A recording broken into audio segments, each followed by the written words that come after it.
dari kelas 12E, saya Alfra Akasyah. Saya Salsabila. Saya Tiffany Maulidati. Kami akan menyampaikan tentang tugas dari arahan Ibu Nur Hidayani, Sarjana Pendidikan, tentang sejarah Kesultanan Langkat yang berada di Kabupaten Langkat, tepatnya daerah Tanjung Pura. Siapa sih di sini yang pengen tahu tentang kerajaan-kerajaan di Indonesia? Alangkah indahnya peninggalan bangunan-bangunan kerajaan pada zaman dahulu. Dengan infrastruktur yang kokoh, bangunan yang megah, kuat, dan juga tampak hebat. Para raja-raja hebat dan bijaksana terdahulu dengan panglima yang kuat dan prajurit yang banyak. Mempertahankan Nusantara pada daerah masing-masing dari para penjajah luar melawan keegoisan para sang tamak dan haus akan kekuasaan demi meluruskan kebenaran yang suci. Hingga muncullah berbagai peperangan demi mempertahankan kekuasaan masing-masing. Hingga pada saat itu, kerajaan-kerajaan di Nusantara mulai membaik dan bekerja sama untuk kedamaian sesama. Nah, di sini adalah kerajaan yang dikenal damai, megah, luas, dan kuat. Kerajaan ini dikenal sebagai kerajaan Islam yang cukup hebat pada masanya. Yang tak lain dan tak bukan, kerajaan ini adalah kerajaan atau Kesultanan Langkat. Sesuai namanya, kerajaan ini terletak pada Kabupaten Langkat, Sumatera Utara, Kecamatan atau Kota Tanjung Pura. Nah, pasti di sini semua penasaran kan, bagaimana sih rupa kerajaan Langkat dan apa sih peninggalannya? Serta siapa sih penguasa atau raja pada kerajaan tersebut?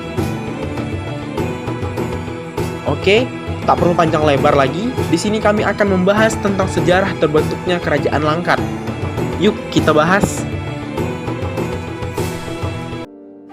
Langkat, khususnya Tanjung Pura, identik dengan Melayu. Hal tersebut tak lepas dari pengaruh Kesultanan Langkat yang dahulu pernah berdiri dan maju di kota tersebut. Kesultanan Langkat sudah berdiri pada abad ke-16 Masehi, mengalami puncak kejayaan pada akhir abad ke-19 dan runtuh pada awal abad ke-20 Masehi. Kesultanan Langkat disebut sebagai negara monarki paling tua di antara monarki-monarki Melayu di Sumatera Timur. Nama Langkat sendiri berasal dari nama sebuah pohon yang menyerupai pohon langsat. Pohon Langkat memiliki buah yang lebih besar dari buah langsat, namun lebih kecil dari buah duku. Rasanya pahit dan kelat. Pohon ini dahulu banyak dijumpai di tepian Sungai Langkat, yakni di hilir Sungai Batang Serangan yang mengaliri kota Tanjung Pura. Hanya saja sekarang pohon itu sudah punah.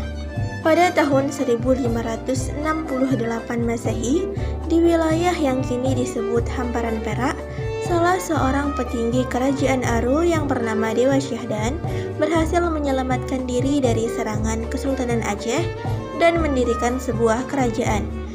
Kerajaan inilah yang menjadi cikal bakal dari Kesultanan Langkat modern.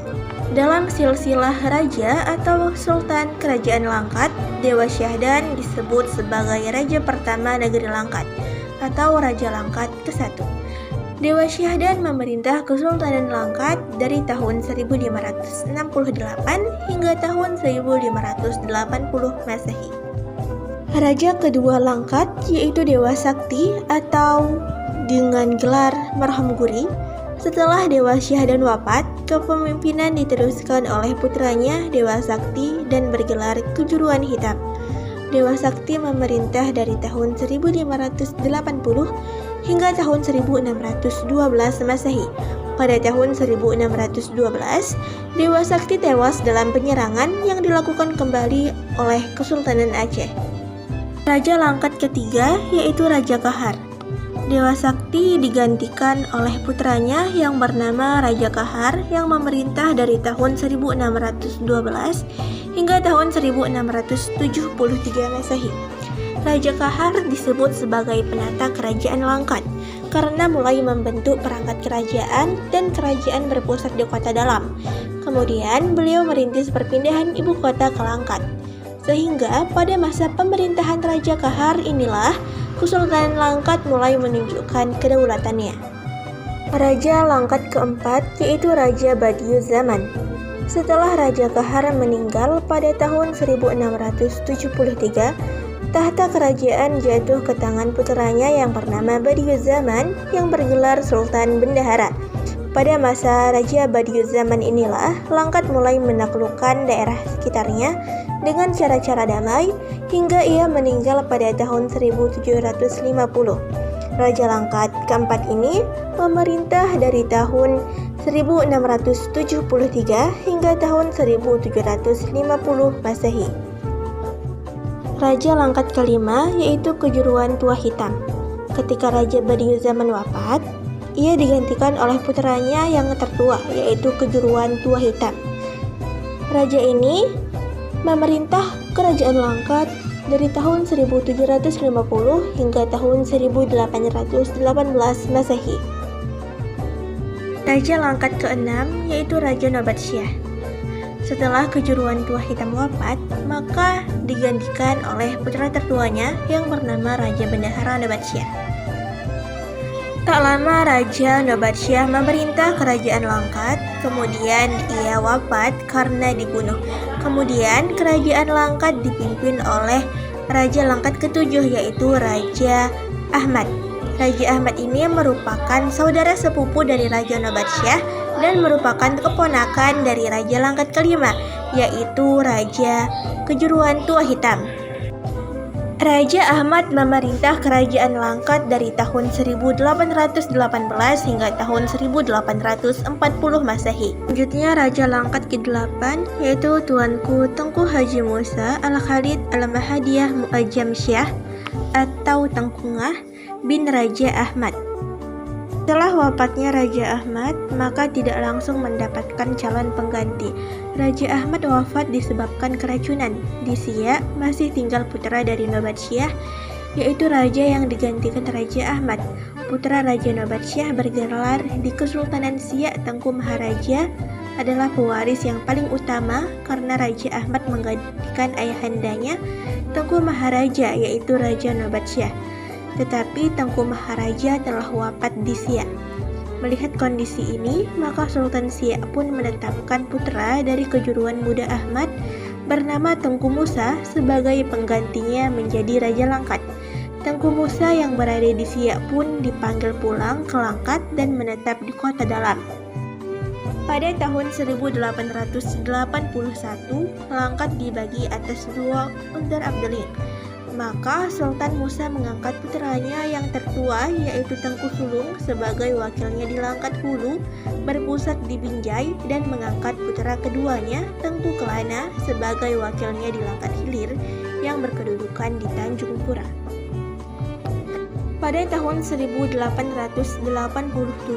Raja Musa mengambil keputusan merubah sebutan raja menjadi sultan pada pengukuhannya yang dilakukan pada upacara adat di Tanjung Pura dengan gelar Sultan Musa Al-Khalid Al-Mahdiyah Mu'azzam Syah. Maka Sultan Musa merupakan sultan pertama di Langkat. Perubahan sebutan raja menjadi sultan karena semakin dalamnya pengetahuan Raja Musa terhadap ilmu keislaman. Karena negeri Langkat sudah berada dalam satu ikatan kesultanan dan juga usia Sultan Musa sudah lanjut dan ingin mendekatkan diri kepada Sang Khalik, ditambah lagi putra-putranya yang sudah mampu meneruskan pemerintahan, maka pada tahun 1892 Sultan Musa mengundurkan diri dari tahta Kesultanan Langkat. Sultan Musa menyerahkan tahtanya kepada putra ketiganya yaitu Tengku Abdul Aziz Abdul Jalil Rahmat Syah pada tahun 1892. Jadi Sultan Musa memerintah Kesultanan Langkat dari tahun 1840 hingga tahun 1892. Pada masa pemerintahan Sultan Musa, seorang administrator Belanda bernama Eiliko Jelker Johannes Groninger dari Delhi, Maastapis, menemukan konsensi minyak bumi di Telaga Said, Pangkalan Berandan.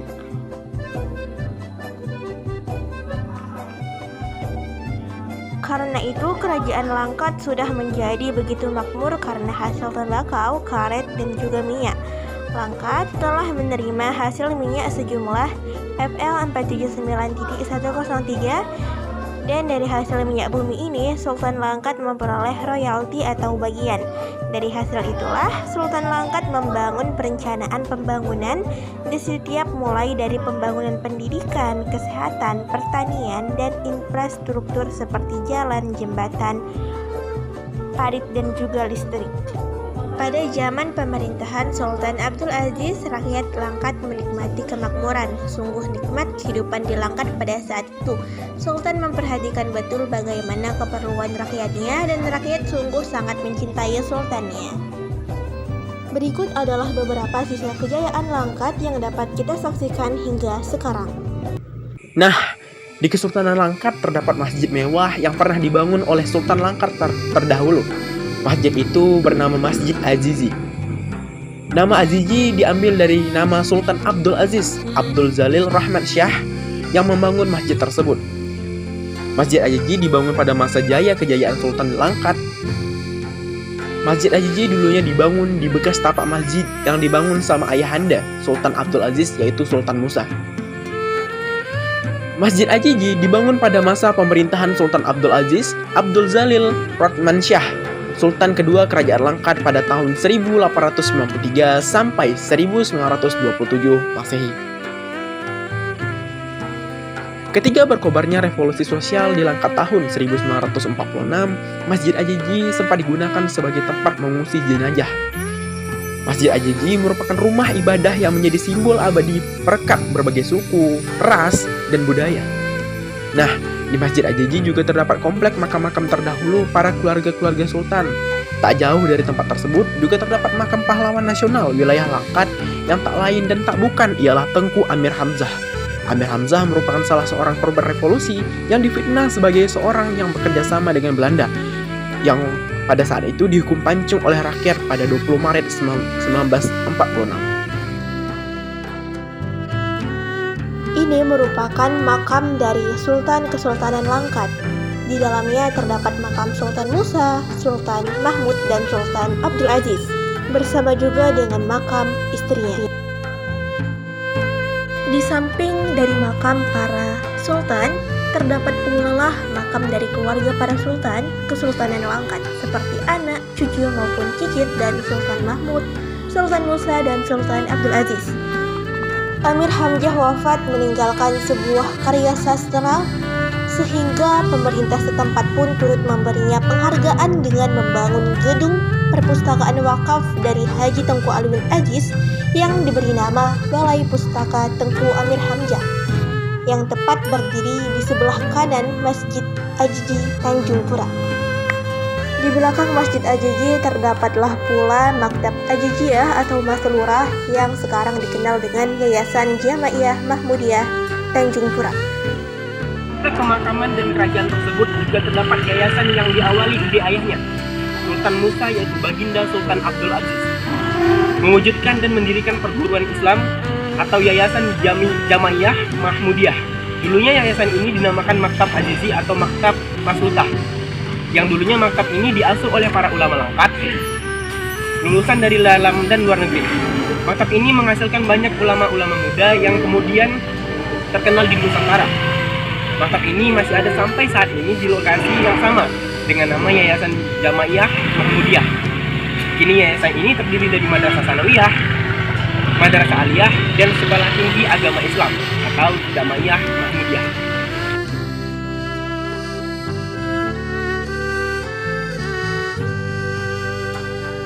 Nah, di belakang Masjid Azizi, tepatnya di belakang Jamaiyah sendiri, terdapat juga nih rumah suluk, tempatnya para orang-orang terdahulu untuk belajar ilmu agama lebih dalam. Yang pada saat itu, rumah suluk tersebut dipimpin oleh Guru Syekh Haji Abdullah Afifuddin. Nah, tak lama kemudian, rumah suluk juga dijadikan sebagai tempat belajar mengaji oleh orang-orang sekitar dan anak-anak, serta juga digunakan untuk sholat wajib, dan juga digunakan untuk sholat sunnah tarawih pada saat bulan Ramadan. Syekh tersebut adalah guru terbesar yang juga termasuk terdalam NU, aliran Nahdlatul Ulama pertama Indonesia. Makam beliau tersebut bisa dilihat di depan rumah suluk beliau tersebut. Tak jauh dari Masjid Ajiji terdapat pula kolam Raja Langkat. Kolam ini dibangun pada tahun 1790. Dikabarkan memiliki kedalaman sekitar 5 meter.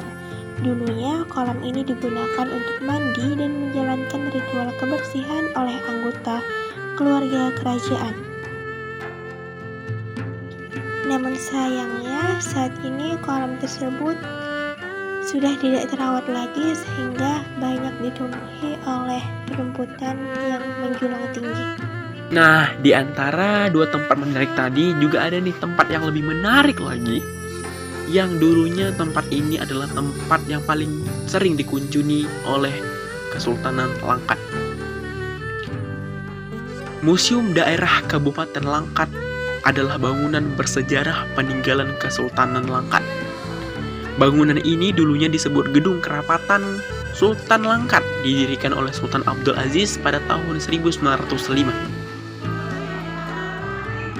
Gedung atau museum ini berdekatan dengan Masjid Ajiji Tanjung Pura. Dahulunya berfungsi sebagai tempat berkumpul dan bermusyawarah para kesultanan. Setelah tidak lagi dipakai sebagai tempat pertemuan, kini gedung tersebut menjadi lokasi penyimpanan benda-benda purbakala, etnografi dari sejarah Kabupaten Langkat. Di dalam gedung terdapat pula foto-foto peninggalan Kesultanan Langkat dalam masa perjuangan. Selain itu, gedung ini memiliki 7 ruangan yang dinamai dengan nama pahlawan asal Kabupaten Langkat dan suku. Sedangkan bangunan induk memiliki atap berbentuk kubah, terdapat teras setinggi 75 cm dengan pilar-pilar penopang bangunan. Museum ini berisikan benda-benda khazanah, peninggalan Tengku Amir Hamzah dan Kesultanan Langkat, juga pada benda-benda budaya dari beberapa etnis yang ada di Kabupaten Langkat. Gedung Kerapatan ini dibangun pada 1905 di masa kepemimpinan Sultan Abdul Aziz Abdul Jalil Rahmat Shah. Gapura Istana Kesultanan Langkat menghiasi dua sisi sebagai gerbang megah yang pernah menjadi saksi kegemilangannya. Di sebelah barat berdiri kokoh di hadapan perumahan warga, sementara di sebelah timur merenung di depan gerbang sekolah Mendua Langkat. Di dalam bangunan sekolah tersembunyi sepasang tiang pondasi Istana Kesultanan Langkat. Corak bintang kebesaran yang terukir di tiangnya mengungkap keindahan yang pernah menghiasi istana megah itu. Di samping sekolah Mendua Langkat terdapat pula rumah sekretaris dari Kesultanan Langkat yang saat ini masih berdiri kokoh. Selain itu terdapat pula rumah pesanggerahan Kedutaan Siak yang merupakan tempat penginapan Sultan dan orang-orang besar kerajaan Siak ketika mengunjungi Kesultanan Langkat. Keberadaan rumah Kedutaan Siak ini menjadi salah satu bukti sejarah adanya hubungan baik antara Siak dan Langkat. Hubungan antara kerajaan Langkat dengan kerajaan Siak telah terjalin sejak masa kepemimpinan Raja Ahmad. Tepat di sisi depan dan kanan rumah dibangun pula asrama Mendua Langkat, sehingga keberadaannya tidak terlalu terlihat dari perlintasan jalan raya sebab tertutupi oleh bangunan asrama. Kembali pada Kesultanan Langkat tadi, Sultan Abdul Aziz memerintah Kesultanan Langkat dari tahun 1893 hingga tahun 1927 Masehi. Sultan Langkat ke-10 yaitu Sultan Mahmud Abdul Jalil Rahmat Shah bin Sultan Abdul Aziz. Sultan Mahmud menjadi sultan di Langkat dari tahun 1927 hingga tahun 1947.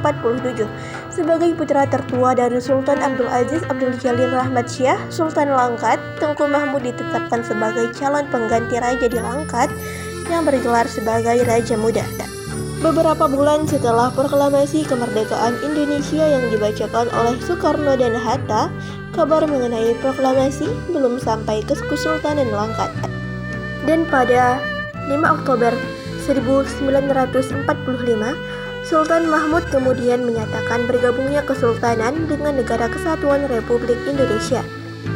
Kekuasaan Kesultanan Langkat atas politik dan pemerintahan runtuh bersamaan dengan meletusnya revolusi sosial yang didukung pihak komunis pada tahun 1946. Pada saat itu banyak keluarga Kesultanan Langkat yang terbunuh, termasuk Tengku Amir Hamzah, sang penyair angkatan Pujangga Baru dan Pangeran Kesultanan Langkat. Puluhan orang yang berhubungan dengan suap raja ditahan dan dipenjarakan oleh laskar-laskar yang tergabung dalam Volksfront. Istana Darul Aman atau Istana Baru Kesultanan Langkat jatuh pada 9 Maret 1946. Istana Darul Aman memang diserbu dan dibakar, akan tetapi Sultan Mahmud tak turut dibunuh. Ia ditangkap dan diasingkan ke Batang Serangan hingga kemudian Belanda membebaskannya pada bulan Juli tahun 1947. Setelah Sultan Mahmud wafat pada tahun 1948, para Sultan Langkat praktis kehilangan kekuasaan politiknya dan hanya bertahta sebagai pemangku adat dan kepala keluarga kerajaan hingga saat ini. Takkan Melayu hilang di bumi. Begitu juga dengan Kesultanan Langkat. Walaupun Kesultanan Langkat kini sudah runtuh, namun kisahnya akan tetap abadi di balik bangunan-bangunan peninggalannya yang masih berdiri kokoh, yang mempunyai arti bagi setiap siapa yang mengunjunginya, bahwa dahulu Kesultanan Langkat pernah berdiri tegak di bumi Langkat.